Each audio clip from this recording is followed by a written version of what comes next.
Ayan, good morning, good morning. Good morning po sa lahat. Ito po yung lingkod. Tingnan nyo po yung sitwasyon dito, no? Ito po yung Pasay level, ito Pasay Top.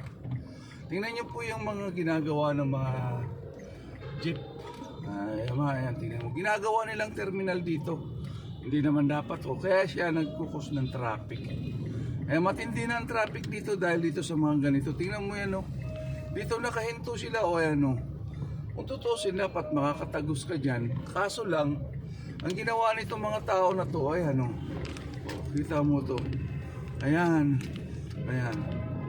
Bawal dito magsakay, bawal dito magbaba. Pero ayan sila, tingnan mo, ginagawa nilang terminal dito. Ay nako. Kaya minsan ang traffic, grabe na agad ang haba. Aga-aga pa. Ito wala pang alas 6 yan, pero ang tindi na ng traffic dito. Ito yung nagkukos ng traffic dito sa EDSA Top. Ito MRT station. Ito dito yung Ayan, ito. Mga wala rin disiplina talaga. Ayan, nakalagay naman dyan, no loading and loading ngayon, sa taso. Ayan, ayun, no loading and loading, pero ayan, ginagawa nila. Ayan sila. Wala silang... Ay, nako. Hindi ko alam kung anong pinagmamalaki nila dito o sinong nila dito, bakit ay nako. Ayos na siguro ang lagayan dito, kaya ayan, puro yan. Ayan, tingnan mo yung mga nakapila ng mga jeep po. Pagkatagpas mo dyan sa top na yan, eto na, maluwag na siya. So nag-iimbudo lang doon sa kanto ng yun, yung kanto ng top at saka yung EDSA na yan.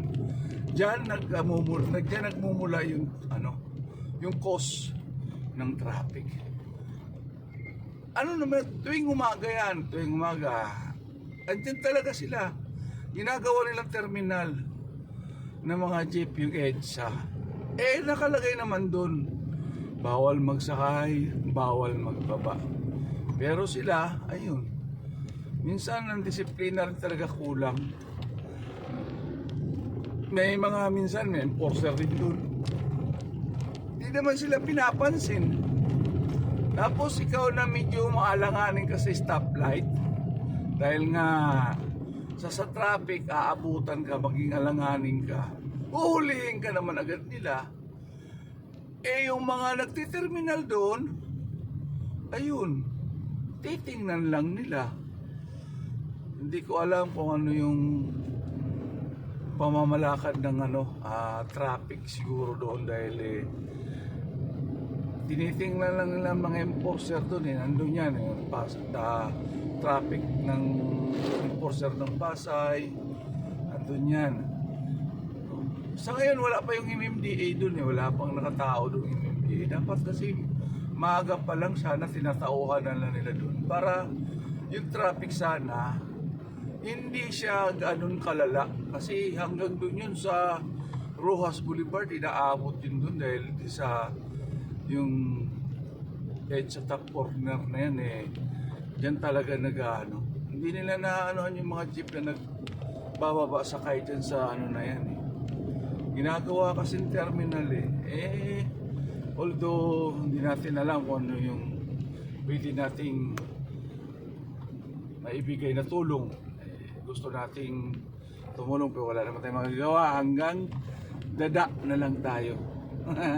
Salamat sa inyo mga brothers and sisters. Sana may parating natin yan, kung sino man ang mga nakakamalapit-lapit sa mga sandok dyan. May parating natin sa kanila na tulungan nyo naman yung na mapaipsan,